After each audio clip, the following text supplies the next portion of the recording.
everyone. Welcome back to Emphasis Added, a podcast brought to you by the Houston Law Review. I'm one of your Season 6 hosts, Grayson Meckler. And I'm your other Season 6 host, Jeffrey Okola. And today we have the honor of speaking with Professor Alissa Gomez. Professor Gomez teaches lawyering skills and strategies and evidence classes here at the Law Center. She also serves as the Law Center's facilitator for pro bono projects and opportunities. Prior to joining the Law Center faculty in 2017, Professor Gomez worked as a commercial litigation associate and then partner in Houston's office at King Spalding. Her practice ran the gamut, covering matters such as employee non-competes and employment discrimination, breach of contract and commercial torts, and healthcare. Following her time in the private practice, Professor Gomez served for 6 years as the executive director of Houston Volunteer Lawyers, the nonprofit legal aid arm of the Houston Bar Association. Her scholarship focuses on legal writing, access to justice, and civil justice reform. Professor Gomez, thank you for joining us today. It's my pleasure. So we always like to begin our show by discussing our guest background a bit and letting our audience become better acquainted with who we're speaking with today.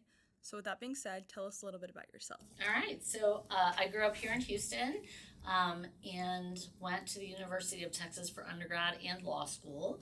I was a sociology major and always interested in big thinking and reform, if you will. I'm a little bit of a, not a rule breaker, but I like to test the boundaries of things. And so I wanted to become a lawyer after my 8th grade mock trial, which actually the Houston Bar Association put on. But I had an amazing history teacher who was married to the then Fort Bend County DA.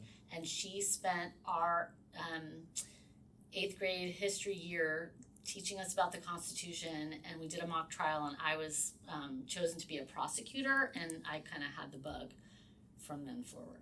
Wow, it's crazy that you knew that early on, that you wanted to go to law school. It's not like I was sure, but after undergrad, it was a little bit like, well, I guess law school is the next step, and I have loved it ever since. That's good. How'd you go about, shaking the prosecutor bug to, doing civil practice?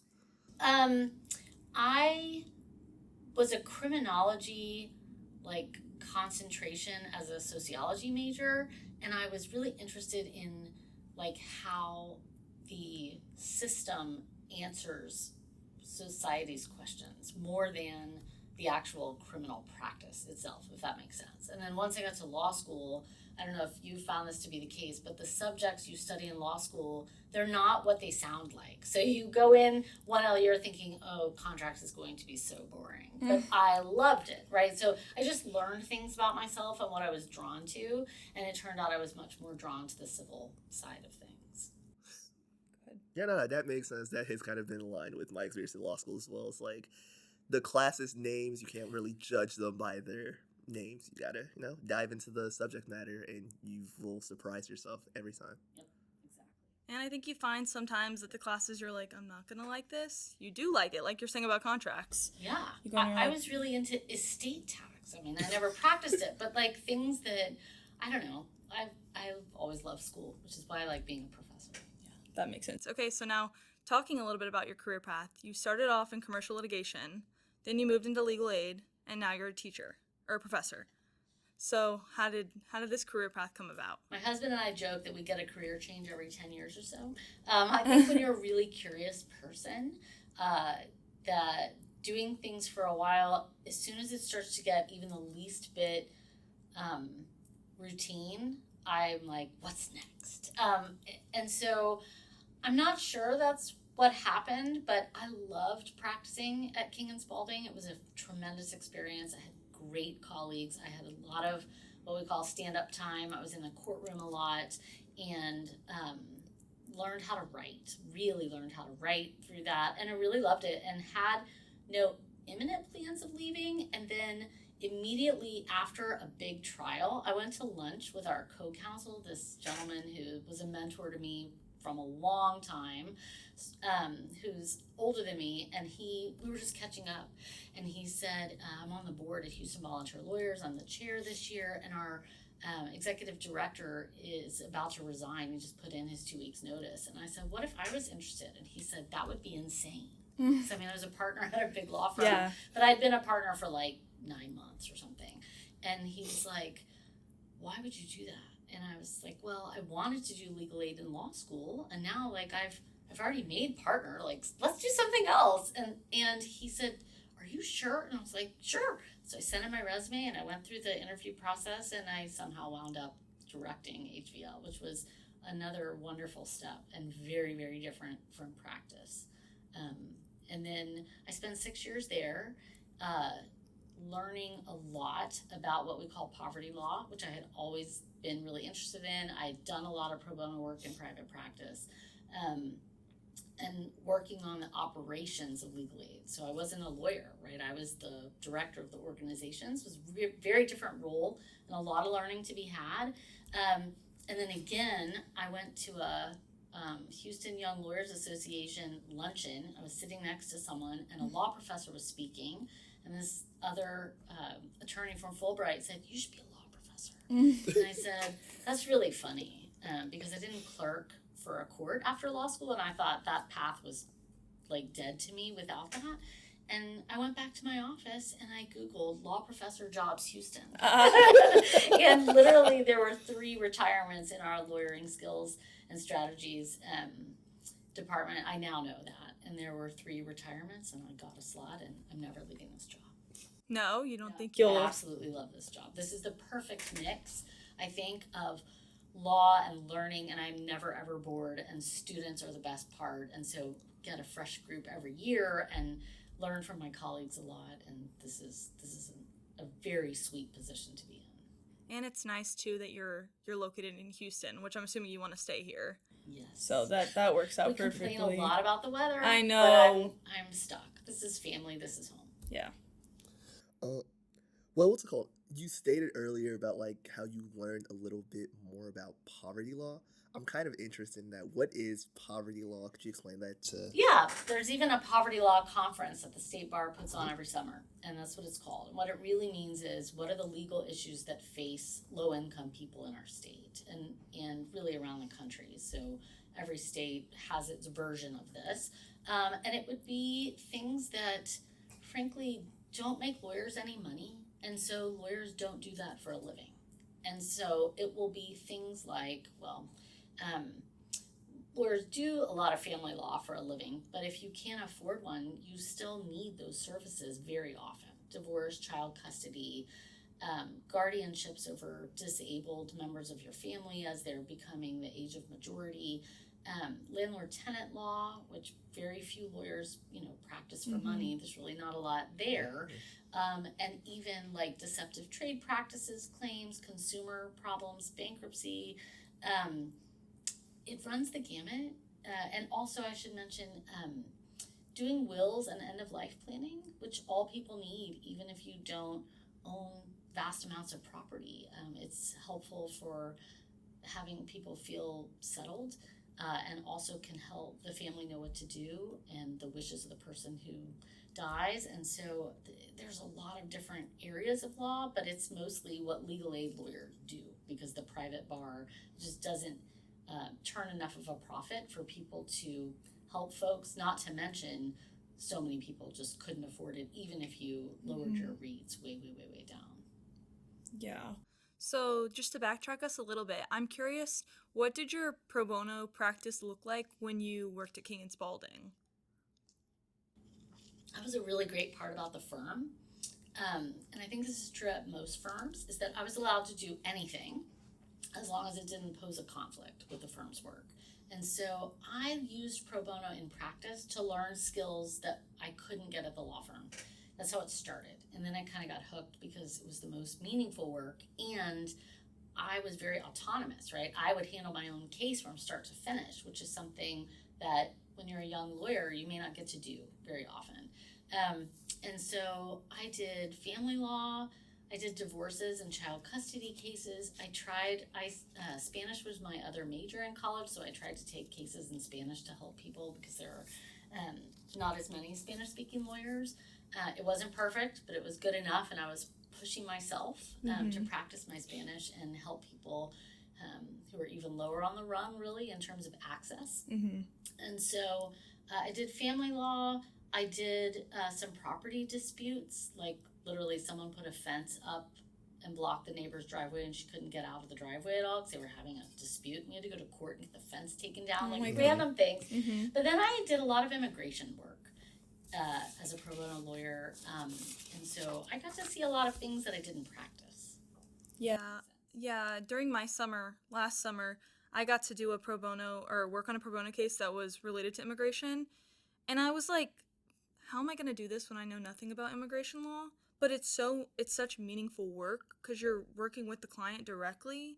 And I kind of got to see that case come to fruition. So I was like, this is really interesting and just like touching. And it's a good reminder that, when you leave law school and take a bar exam, you're a generalist. You are expected to get to know whatever area you need to know. You learn how to research and write, especially as a litigator, and transactional lawyers too. It's not like you've ever helped a particular business sell another, but you don't know their industry until you get in and learn it, and that's what keeps it so interesting. So I really believe that any licensed lawyer can learn whatever they need to handle a pro bono matter, and so I was really pushing myself to do that. So if I had an immigration matter, I would go study about that. I used to call professors here at U of H when I had questions, and you just get what you need to handle it. But it does take a certain amount of courage, and you have to remember that you know more than the client, and that without you, they're on their own. I guess touching on transferable skills, you were talking about how you know a bit of Spanish and that kind of aided you in your pro bono work, as well as the skills you developed specifically writing while at King Spalding. Are there other skills that you developed in private practice that you found were like smooth transitions to legal aid work? Or was there some tension because it's like on one hand you're dealing with legal matters while your role at Houston Volunteer Lawyers was more, it seemed, administrative? Yeah. I would say all the skills transfer, right? Most of them, knowing how to be a professional and talk to people in a kind way. Knowing the value of networking, because as Houston Volunteer Lawyers, part of our work was to get attorneys around Houston to give their time. And so having to, kind of convince isn't the right word, but talk about the value of pro bono and get people to buy into the fact that they could do it, that they were more than qualified, and that we would be there to support them. That was important. And so leveraging those networks, calling people and saying, I know you're really good at XYZ. We have a case about that. Could you help? And then my commercial litigation, I was a liberal arts major, right? Sociology. I knew nothing about business or accounting sheets or anything. And my first few years of practice, when those would come across my desk in a case, I would totally fake it until I made it, right? I would be like, yeah, I know what this balance sheet is. And then I'd Google it, what's a balance sheet? And that's normal, but it's how you learn. All of that knowledge then translated to me running an organization where I needed to know what a balance sheet was to manage the finances of the nonprofit. And so, I don't know, you just find that, and I tell my students this sometimes with case law, it's kind of like rolling a snowball. You just start rolling it and then it just gets bigger and bigger. It's not like I had to roll a separate snowball. Yeah. So it was pretty smooth. It was very different to suddenly be in charge of people. We had a staff of 30, and it took me a while to figure out how to do that well, because no one teaches you. And so I read books on that. I talked to other people, and I was lucky to, just like in any role, find people willing to help you. So when I was at the firm, I had great senior associates and partners who were truly invested in, like, oh, you wouldn't know how to do this. Let me literally teach you. And then at HVL, the United Way of Greater Houston runs this executive directors roundtable where they group EDs from nonprofits around the city who have a similar annual budget, so like you're about the same size, and we would meet once a month. I mean, for the whole time I was there, and I have some very close friends, from that group. There was like 6 people, and we would meet every month, and we were able to be like, I have this problem. Do you? Have you ever encountered that? Because it's hard to find a peer when you're running an organization. So you just find your groove and whatever it is, and it was really helpful. So the stuff I didn't know, others helped fill in. Yeah, that's really nice. And I feel like anytime you step into a new role, it's important to find those mentors. And sometimes it's hard to figure out like who like really like wants to help you and like has the time to help you. But once you figure that out, then I think you're pretty much set. I think just being honest about what you don't know is Mm-hmm. probably the most important. So I would be like, never seen this before. Can someone help me? Instead of kind of fumbling my way through it, which would have been really lonely and also probably wouldn't have been very good. Yeah. I really didn't know how to run payroll. I mean, I had to be on the phone with someone from ADP as they walked me through the steps, and then I had to write it down and do it the next time, and then you just learn new things. Yeah. Yeah. I guess now let's dive into the heart of today's conversation, pro bono work, generally speaking. This is your area of expertise, and you've written numerous articles on the topic. But before we dive in, we'd like to give the audience a quick primer. So, at the most basic level, can you explain to us what pro bono work is? Pro bono work is free legal services that only a lawyer can give. So you can build a house for Habitat for Humanity. You can do volunteer at the food bank. All things that are very important, and I hope you do, and everyone participates.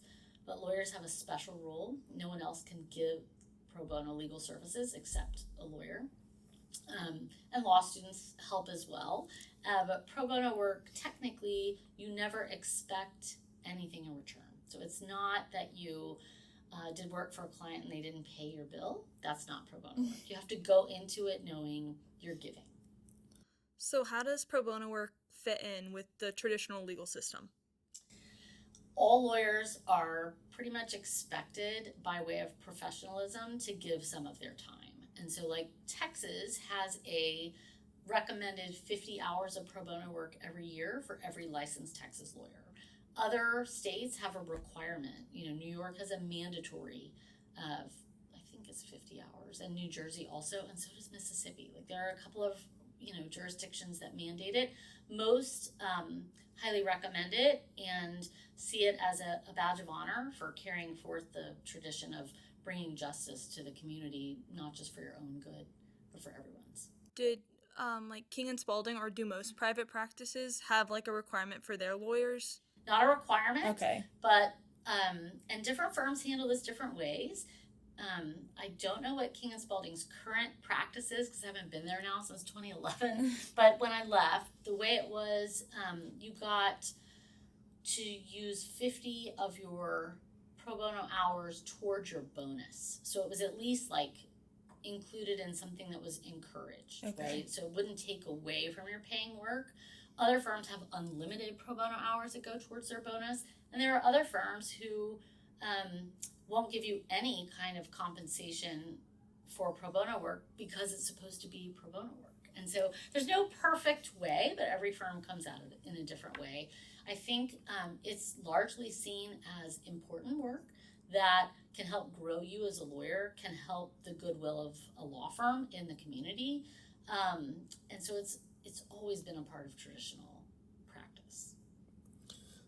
I guess pivoting to your paper, Demand Side Justice, you discuss the civil justice gap, which is the difference between civil legal needs of low-income Americans and the resources available to meet those needs.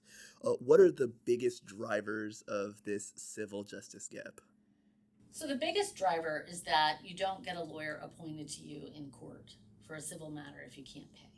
So in a criminal matter, you are not left to defend yourself alone. The Constitution guarantees you the right to counsel. Not true for civil cases, even in some really, really difficult ones, like you're about to lose your home, you're about to lose your child. You're on your own for the most part.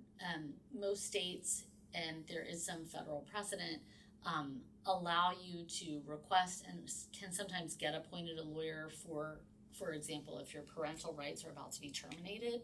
But in practice, this happens not very often. It's definitely in Texas, it does not. And so there's a big gap. There are a lot of people who cannot pay what's now, an average billable rate is over $300 an hour. Think about how few people can afford that. I mean, the number of hours it would take to finish a child custody case, for example, I mean, it may be in the hundreds or even 1,000 hours. I mean, 30,000 hours or 300,000, dollars. Yeah.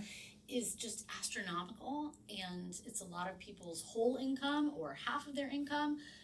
So it causes a big gap.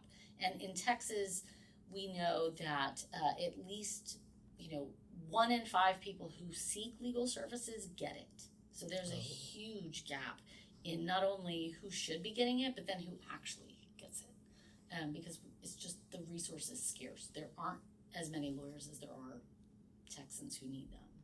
Yeah. So in the paper, you suggest that much like increased health literacy improves health outcomes and lowers the demand on healthcare infrastructure, legal literacy can help close that gap.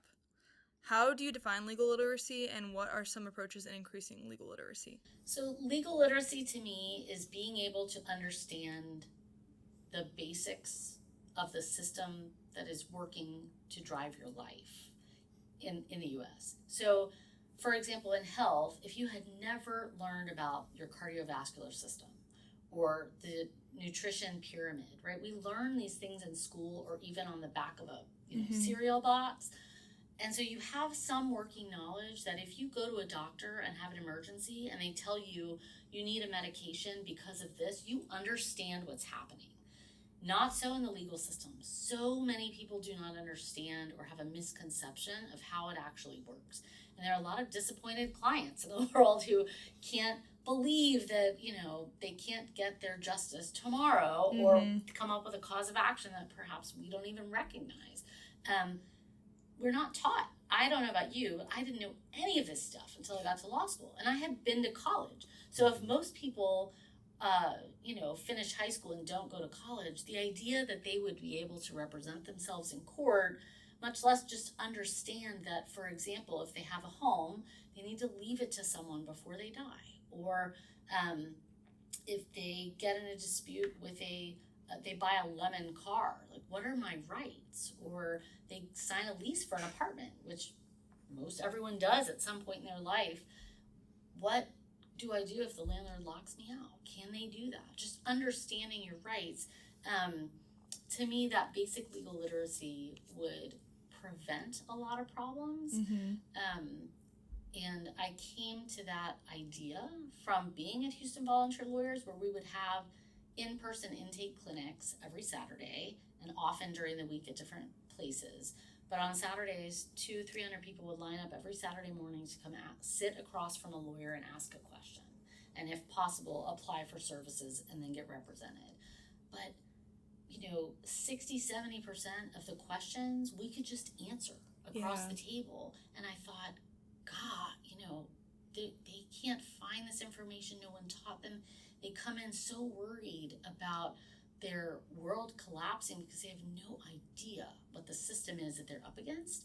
And so that's a very disenfranchised feeling to not have any knowledge. So I kept thinking, I wish we taught this in high school. That was my number. I would sit across and think, I don't know about you, probably didn't, but I had to learn how to write a check in high school. So any of you have to learn how to fill out a check? But that would have been nice to know. Right. We learned it in, I don't know, government class, which might have been my own teacher, but it was like home ec, right? And just how do you run your life as an adult? And no one teaches you. And so they taught us how to fill out a check, which I never write anymore, but I do know how to fill out a check. And I think we should be teaching high school seniors, for example, like, how do you rent an apartment? What is your job? What will happen if you don't pay rent? What happens if you have a child with someone? Who has rights, and what's going to happen for the next 18 years of that child's life? Because people would sit down across from me often and say, my aunt told me, and then some myth about the law, and they would be not only wrong, but then really upset that the answer wasn't what they thought. So I very often got, I don't like my ex, so I'm not going to let him or her see the child. And we would say, you can't do that. That's not how the law works in Texas. Well, that's not fair. He's dating someone, I don't like her. And I would say, well, and I think knowing those things would lessen how often people are arguing about them unnecessarily and the disappointment that they feel.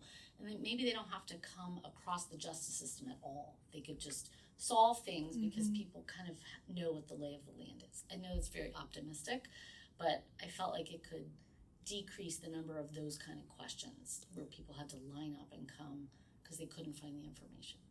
Yeah, no, that makes sense. It seems like you're framing legal literacy as both an empowering approach towards law, empowering people so they know the consequences of their actions as well as they're aware of the legal structures they live within, but also preventative, i.e., we don't have to go to court to solve every little dispute, which on one hand might increase the amount of resources as the lawyers aren't overly taxed.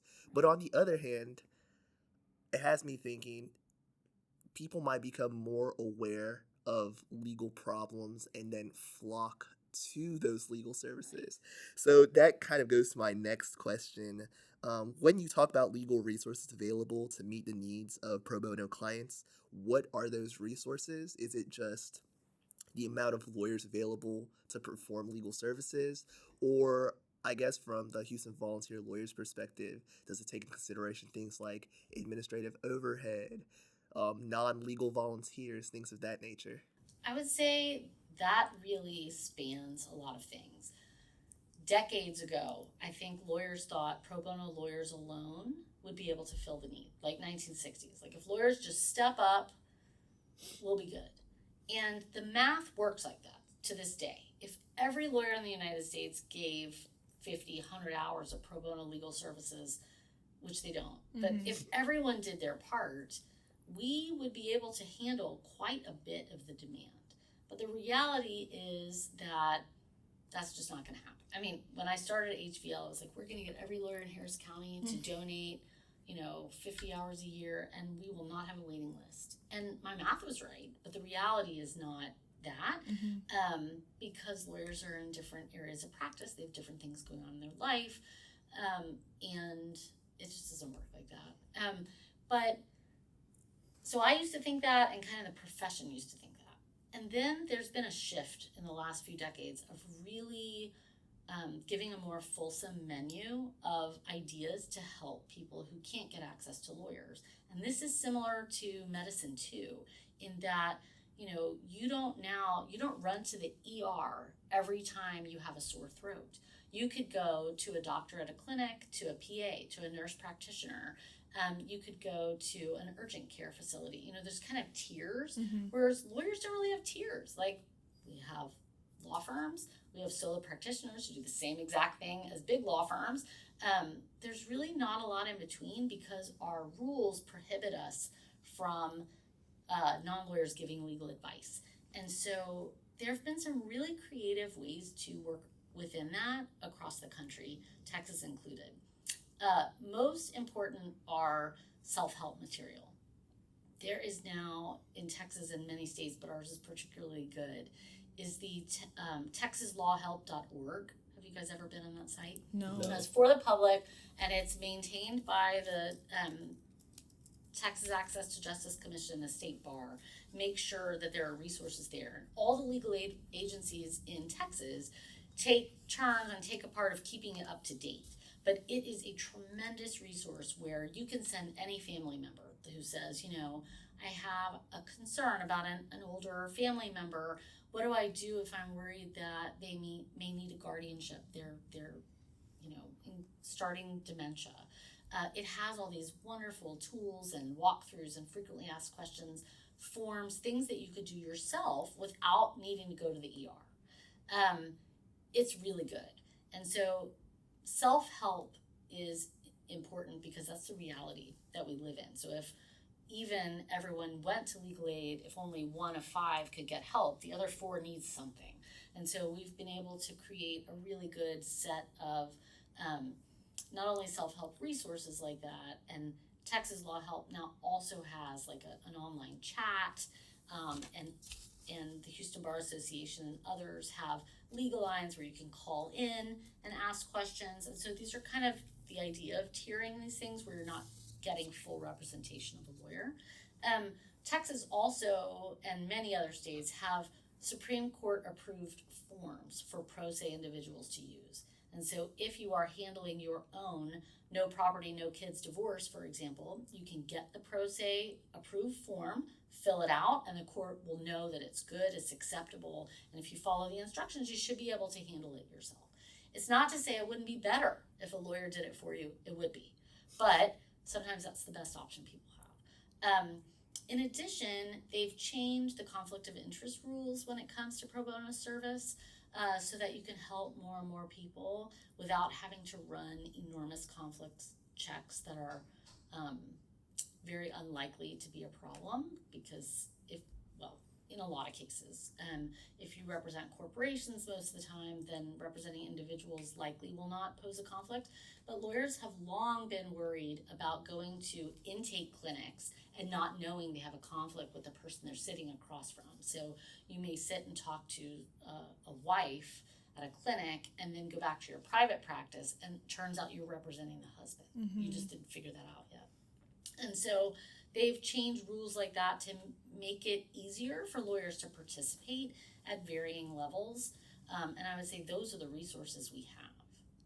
That's really nice. I mean, I think the Texas Law Help website is probably super useful, but I'm wondering, during your time at Houston Volunteer Lawyers, did you find a lot of people would come in and have like misinformation from things on the internet? Because I feel like before I started law school, like you watch like TV shows that represent like legal scenarios in the legal system, and you have like a totally skewed view of how this works. And sometimes it's really hard to figure out like what is accurate here and like what is misinformation. So yes, though most of it was word of mouth. A lot of folks who are internet savvy these days seem to make their way to some good information. I would say it's a little dangerous when you get to people are downloading forms online or like AI, right? Yeah. And at the same time, things like AI are going to make self-represented litigation miles better. I mean, so much better, because we at HVL would offer often, we had a client portal, and there were documents that you could, type in the name of the parties and different things, and it would populate the documents for you. Well, AI is going to take that to another level where you can really get specific about what's happening in a case. And I do think it has an incredible use case for access to justice. We're not quite there yet, but I know it's in the works. Mm-hmm. So misinformation, the problem with the internet is not everyone is literate at all. Mm-hmm. And not everyone has access to the internet as easily. More now than even when I was at HVL, because phones. Yeah. And so phones make that pretty universal. That doesn't mean you know a good source, or if you speak another language, it's even harder. You kind of, like I said, need a menu, right? You need something for everyone. You need in-person for people who need that, internet for people who can handle that level. So it's hard to meet those needs. It's very hard. Yeah.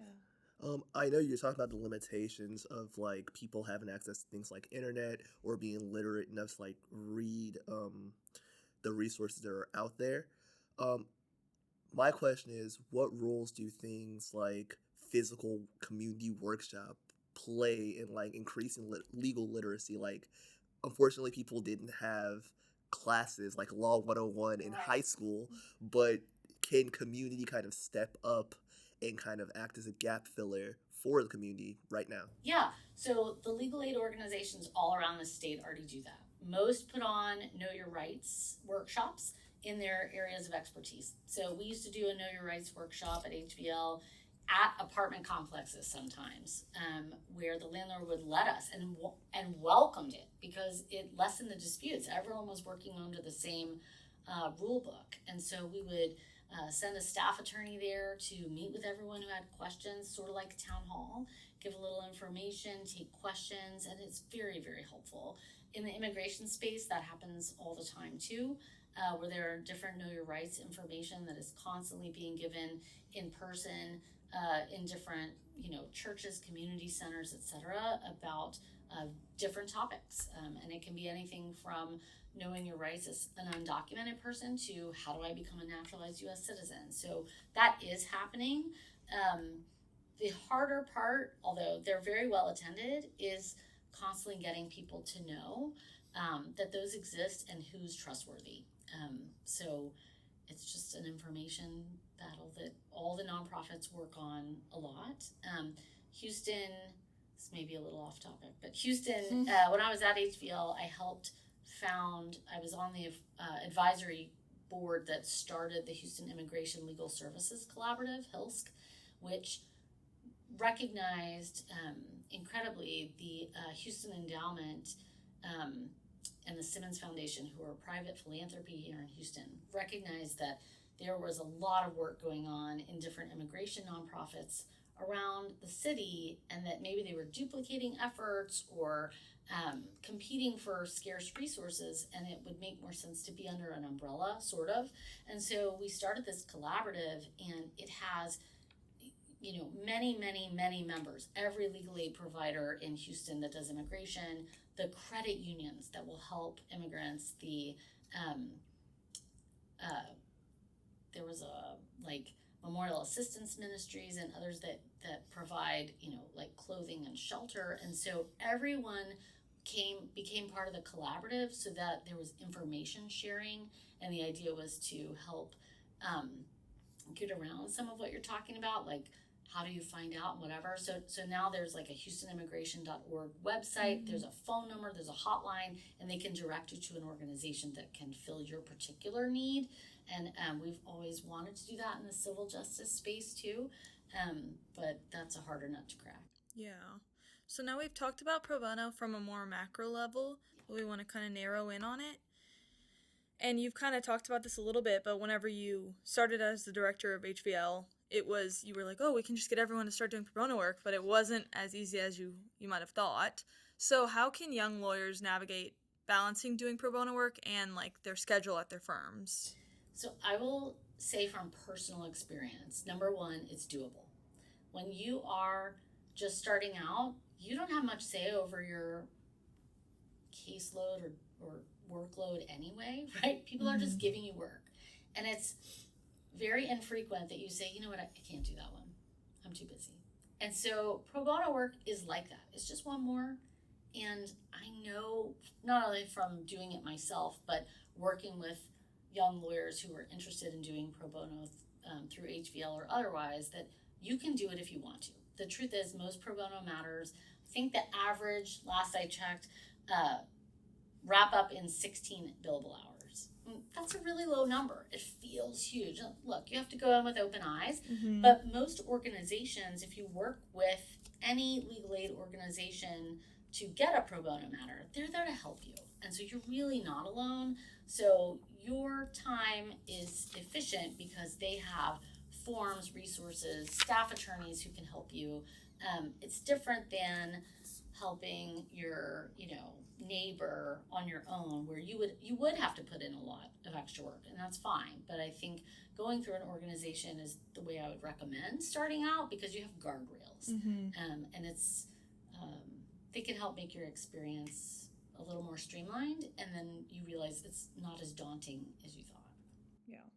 I guess following on that train of thought, how involved are these organizations in getting young attorneys up to speed on these pro bono matters? Because I know myself, and I know if I feel like I'm being tossed in the water to just learn how to swim in those situations, that might be a bit daunting and discouraging to take on those pro bono matters. So are there CLEs that these organizations host? Do they have attorneys? What's the process like? Every organization's a little different, but most have either CLEs, or just they'll come to you and teach you everything you need to know in a lunch hour to do X, Y, or Z.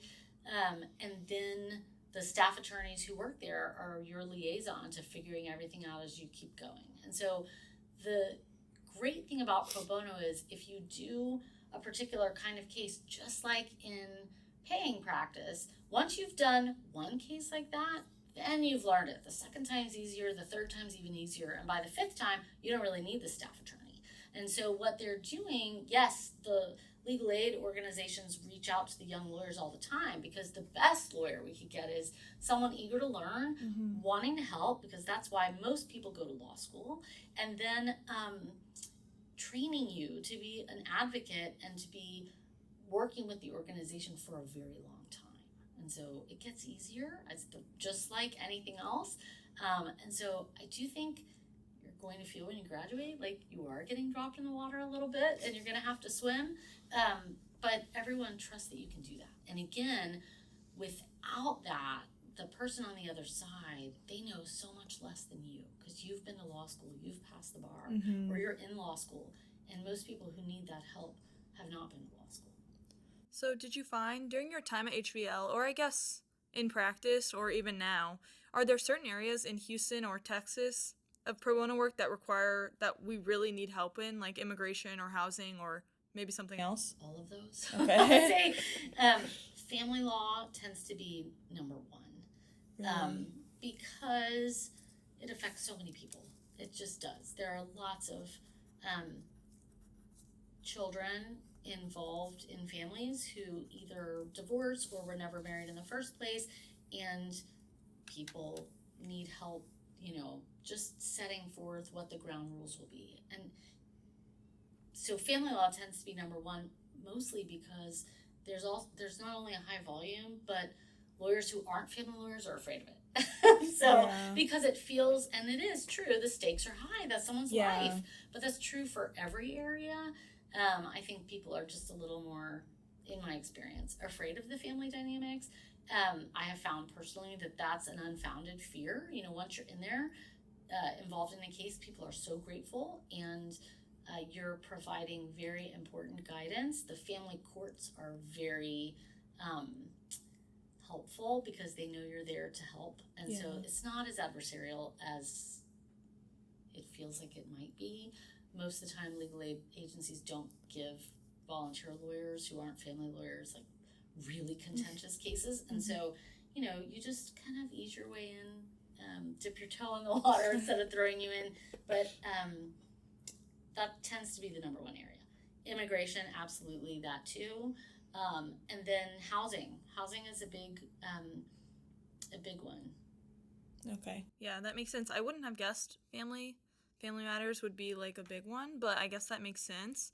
And I think I would be really scared to take that on. Sure. But then I just think, like, what if I didn't? Like, they're in a worse place if I didn't help and didn't try to, like, learn. So yeah, and for the most part, you're not going to hurt anything, right? You're only going to help make it better. Just like everything else, every other area of law, with good people on both sides, you can get to a resolution. So the likelihood that you're going to a big contentious trial is low. But if you can bring some reason and some knowledge of the law and the parties' rights to help them wade through a very difficult time in their life, then they can get past it and get on to a more stable point. Yeah. I guess what's it called, a follow-up question on the family law being the one that has the most demand. How frequent is it that issues that start in family law start to touch other areas of law? Family lawyers will tell you all the time, right? They have to know how to prepare a deed to a house and other things like that. But I think that's true of kind of almost every area. I mean, I don't know what your plans are after school, but if you're a transactional lawyer and you want to do some sort of merger and acquisition, well, suddenly you have to be very familiar with employment law, right? Who are we going to keep? Who are we going to fire when the companies merge? Can I do that? I mean, law is just, it's not ever as clean as we think. So it's just like the law school classes. The title is, it's not that, it's more. And knowing and being able to spot all of those issues and help them with things that they didn't bring in the first place, it's an important skill. And again, you're really not alone. I think the thing about pro bono work is if you work in a firm or a nonprofit or a government or a general counsel's office, you feel like you're part of a team, so you're not really alone, and you can ask the person next to you. And the great thing about the legal aid organizations in Texas is that's what they're supposed to be when you take a pro bono case. And so you're really not alone there either. If you come across some new issue, you turn to the organization and say, did you know this was happening in the case? Oh, we didn't. Let us help you, or we'll find someone who's really knowledgeable about that to come in and handle that part. Yeah, no, the fact that you can rely on people within a firm or the legal aid organizations who are a wealth of knowledge makes the reality of taking on a pro bono matter like a lot less daunting and lowers the stakes a little bit, just a little bit. But I guess to follow up on that train of thought, what role do you think like corporations as well as law firms should play in like encouraging pro bono? I'm biased. I think they should encourage a lot, but I will tell you they do. Yeah. The Association of Corporate Counsel, who is most general counsel's offices are part of, because they get information in their regular work for being general counsels at big corporations or even small, they have a very robust pro bono practice. And they encourage their members to go back to their corporations and get their in-house legal staff doing things. And they honestly, the corporations tend to be some of the most generous with their time because the lawyers in-house aren't billing. And so it's really can be just part of their workload without a sort of competing, well, it is a competing interest, but there's just a nice culture often inside in-house legal departments to give a lot of their time. The same is true of law firms. And I think what surprises people is that it seems like big firms have a lot of capacity to give back. Solo practitioners give as much or more than the big firms. And they're all an important part. I mean, there's no one sector that's needed and the other isn't, but they're all contributing. So I think it would be a mistake to think that it's just the big corporations and big law that need to give back. Those solo practitioners who are experts in, for example, family law, will just take another case pro bono and knock it out. And they do, and because it's the right thing to do. So I think it always depends on the culture of wherever you work, and it's often set at the top. And so if the person at the top of the firm and the policies encourage it, lawyers will do it. So I find that most attorneys want to give back because it feels good and is sometimes a break from the daily grind of law. Especially as a young lawyer, you can see a client right away and really, be in touch with an actual person and make a difference. And most lawyers will tell you some of their most impactful work was that kind of work. Yeah, and I also think it's just a good way as a young lawyer to get experience, like working on client skills. And we were speaking with Judge Droge last week, and she said, or not last week, but last episode, and she was saying, like, you're less and less in the courtroom every day. Right. Like, it's really hard to get in the courtroom, so if you want to get that experience, it can be really helpful to pick up a pro bono case.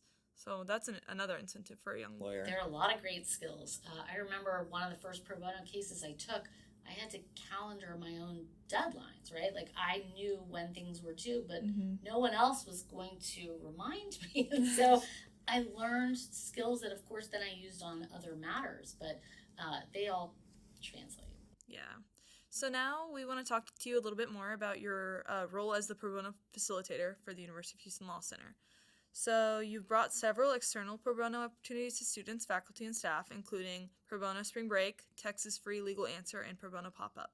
Can you talk to us a bit about what each of these opportunities is? Sure. So Pro Bono Spring Break is actually run by the Texas Access to Justice Commission, and they offer it to law students across the state. And my job is to tell UH law students that it's available and you should do it.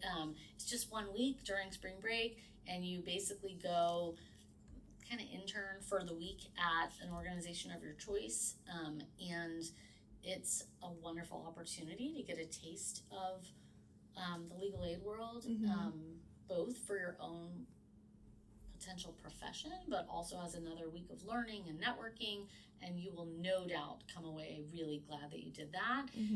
So that's a wonderful program that we help get the word out inside the law school. Texas Free Legal Answers is that online chat function that I was talking about where law students can help answer questions that have been posted by members of the public. Really, you need a bar license, so you need someone like me to post it and make sure it was right. But what we've done with Texas Free Legal Answers, I've done it in my LSS class. We've done it before where we had like a breakfast, and law students came and got paired up with a practicing lawyer who volunteered, often an alumnus from University of Houston Law Center or a law professor with an active bar license. And you get on this platform, Texas Free Legal Answers, and as the lawyer side, you log in with your bar number and you can see questions posted by Texans across the state, which is really amazing for rural legal aid where it can be hard to have a face-to-face conversation with a lawyer. And you can filter by area, you can look for like the most recent or the oldest question and answer whatever you feel comfortable answering. You can do up to 3 at a time, and you basically check out the question, like a library checkout. Then it's yours, so no other lawyer in the state will take it. And then you can take your time, research the answer like we would have you do in LSS or in practice, and then type up a response. And I find it helpful for students because you have to reinforce your research skills, and then write in the tone for a client, which is a different skill than writing for a supervisor. And then you provide the answer. The lawyer with the bar license has to actually post it, so we make sure you're on the right track. But most students are. And it's a wonderful opportunity to see what kinds of questions people have. And again, I think when you see the questions, sometimes you think, wow, all I have to do is send them a link to this, this, and this, and they'll be okay. So kind of that literacy aspect. Yeah, no, that's really impactful work. And like you said, like you can check it out and do it on your own time. It's not like you have like these pro bono in your pajamas, Yeah. right? Really? You can do that at home, no problem. There are a lot of repeat players who make it a practice to log on once a month and take a few questions, or once a week. Yeah. It's a really easy way to give back. I guess a quick question about the free legal answers chat feature. Does it create like a library or index of all previously answered questions? Because I'm of the thought process that like people they have unique situations, but not that unique, so they can learn from other people's answers. Is a situation where it's just like they don't, because of the privilege and the confidentiality of people, and so because it's not necessarily it's not a lawyer-client relationship for you to answer it, but you could, if you think the person you're responding to has something you'd like to help them with, you can volunteer to take the case. And so we have to maintain that confidentiality in case it turns into an actual matter. Great question. What Texas Legal Answers does have is resources at the ready for the lawyers to answer frequent questions, if that makes sense. So there are, very common questions for landlord-tenant or for child custody, or the things we see a lot, for you to kind of not cut and paste, but be able to see where to go and where to tell the client to go get that information. They're married pretty closely with Texas Law Help, and so we try to send them to those resources because we know they're updated. But it's a great thing.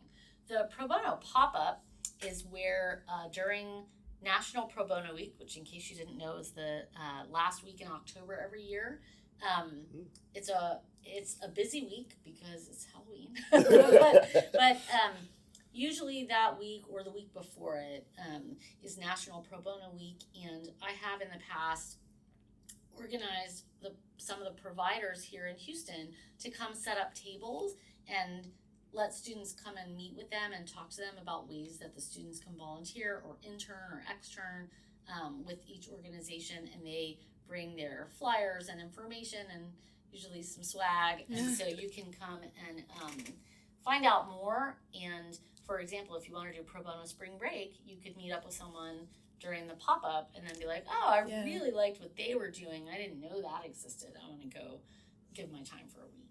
Yeah. So I think we already know your position on this, but what role do you think pro bono work should play in a law student's career or journey? Yeah, so the American Bar Association says that it should be an important part of your education. And of course, I do recommend that get behind that recommendation because it starts you early, right, with making it a practice. And pro bono is like exercise. You have to do it and keep doing it to make it part of your just routine as a professional. Otherwise, it's really easy, obviously, to get distracted and subsumed within all of your paying work, of which there is plenty. Yeah. But it's such a great outlet. Pro bono work has a wellness aspect. You stop for a minute, you realize how lucky you are to be an attorney, to get the chance to go to law school, how there's such a disparity often between you and the pro bono clients in terms of access, of knowledge. And so it just helps you take a pause and put things into perspective.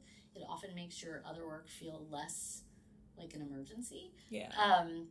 Which can just reset your nervous system a little bit. Mm-hmm. And it's nice to connect with other human beings, especially post-COVID.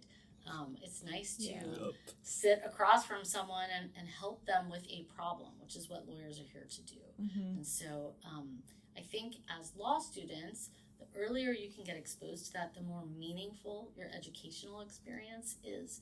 And often it can help you put your learning into practical, understandable terms for yourself. So I tell people all the time, law students often come to me in the 1L year because they teach legal writing, right? That they don't have a job and it's May. They don't have a job for the summer. And that's an okay position to be in, right? Yeah. You're just at the very start and it will happen. But one of the best things you can do in the summer is, if you don't have a job, like, take one of our legal clinics. Give back, learn one of those skills. And by the way, for students, if you take a clinic, it's not considered pro bono work because you're getting credit.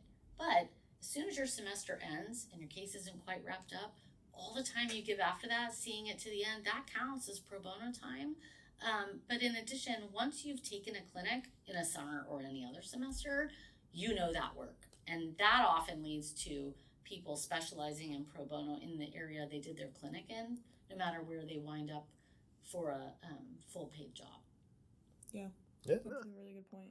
Yeah, that makes sense. I took the expungement clinic, and I find myself trying to get involved with local organizations who are doing expungement clinics for the community writ large. So what you're saying, holds weight. Such an important service, by the way. So important. Very important, and I'm not gonna get on a tangent. It's what we call, it's limited in time. You know how much you're going to have to give, Mm-hmm. right? It doesn't take hours and hours and hours and years to do. It's pretty simple, and you have helped launch someone forward so that they can not have this black mark on their record, and then they can go employ themselves, get a job, get a driver's license, get the things that society withheld from them for a small mistake that should have gone away. Very much so. It's so fulfilling too. It's like you're unlocking potential for this person and giving them kind of a new stab at life, for lack of better words.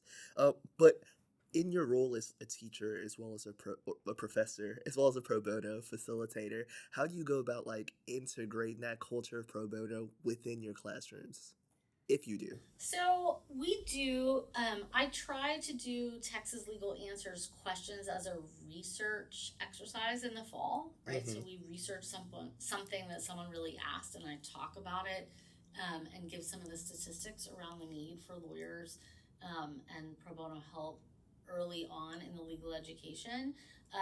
Our dean has done a tremendous job of making pro bono service part of orientation week. I don't know if either of you did that first week, but we often have a way to do pro bono work for example, an expungement clinic that's that day. It's 3 hours. Yeah. This year we were at Baker Ripley helping with naturalization papers, and so it's a way to sort of say, hey, this law school cares about this from literally day one. We want you to become a lawyer and do what you want to do with your bar license, but that's part of our role in the community in Houston and also as your teachers. Yeah, I think the Texas Legal Answers in LSS, that makes perfect sense. It's fun. And why wouldn't you do that? Like, that's literally what we're doing in there is, like, researching and writing. Yeah. And then, I guess it puts a little bit more work on you because now you have to go look at it and you're probably like, you were way off on this. It's fine. Like, that's part of my service. But yeah, that's like, we're getting our work done and we're like helping someone, so that's really impactful. It can help to tie it to the real world, and because those first months of law school are just so overwhelming. Scary. And you feel like you're in a fog, and for someone to wake you up and be like, nope, you can handle it. Yeah. So do you have any like stories of your time as pro bono facilitator or your time at Houston Volunteer Lawyers of doing pro bono work that was just like extremely meaningful to you or rewarding? The most meaningful work I ever did for a pro bono client, I started at King Spalding and took it with me to Houston Volunteer Lawyers as a lawyer because it took so long. But I helped a 15-year-old unaccompanied minor from Guatemala. Actually, he was 12 at the time that he came over alone. And I helped him to get special immigrant juvenile status, which requires you to go to both family court and immigration court. And so it took some time.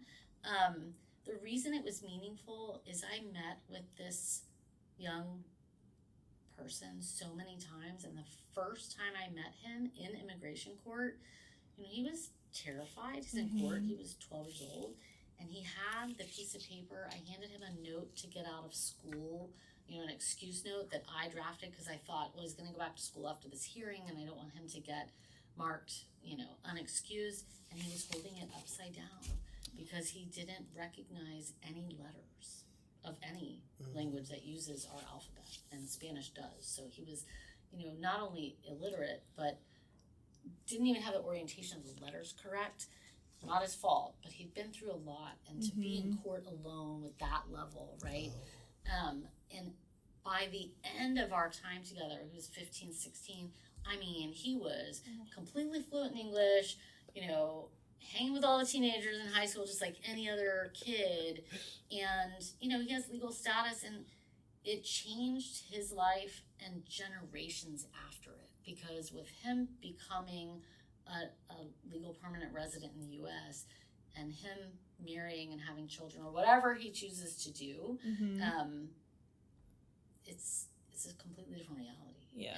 And he was educated and literate, and it just changed the course of his life. And he came from, his parents were killed, and that was that. And so I think about him a lot, to be honest.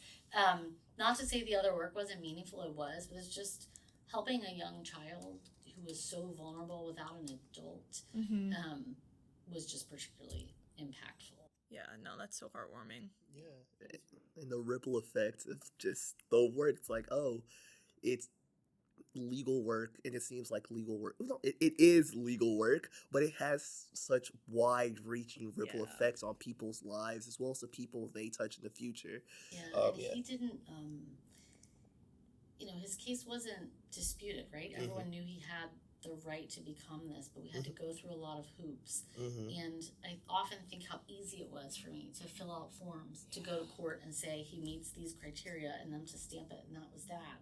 But for him, it was like, just, he just would thank me and thank me and thank me, and I could be like, stop. But again, that sort of realizing how much of an impact you can have with it's not that much work when it comes to, in the scheme of what lawyers do, it often is not as difficult as your day job. Yeah. But legal aid lawyers, that is their day job, and we should thank them all. Oh, yeah, definitely. Often and frequently. Right.